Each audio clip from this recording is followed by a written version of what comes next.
Letter 11. Good Wishes. To the Sisters of the Visitation at Nancy, 1732. Mutual good wishes between souls who seek nothing but God alone. My very dear sisters, your good wishes for me are quite heavenly. They are evidently dictated by the heart, but what a heart! One that is entirely spiritual and interior, which sets no value on anything but what is divine, and has no interests but those for eternity.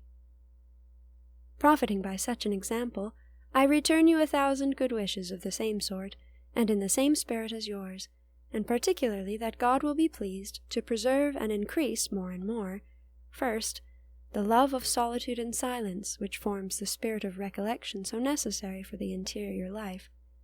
Second, the spirit of peace and charity, of union and of detachment, and interior abnegation, which preserves that sweet and tranquil peace in the soul, which is the true happiness of this present life and the foundation of the interior life. Third, an attraction for the practice of the presence of God and for heartfelt prayer, for these are the mainsprings of the spiritual life. Fourth, the sincere will to be all for God, which incessantly renews the spirit of fervor. Fifth, an entire and perfect union of our wills with the will of God, which will make us contented with our spiritual poverty because God wills it.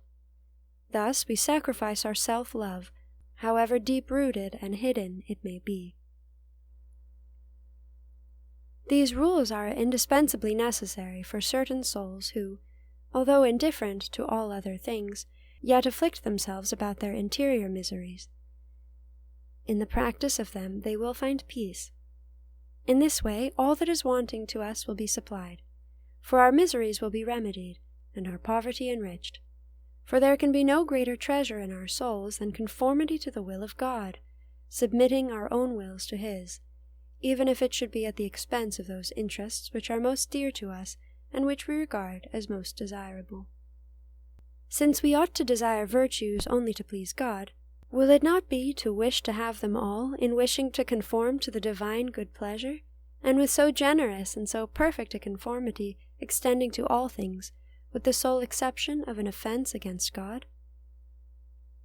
I congratulate you with all my heart on the joy you feel in celebrating the anniversary of the foundation of your house, but most of all on the fact that your house was founded in the poverty of the crib and in confidence in Divine Providence. The virtues of your saintly first sisters were built on this rich foundation and have helped to construct the edifice. Your virtues will, I hope, maintain it and bring it to perfection for the honor and glory of its divine Master, who is its sole proprietor.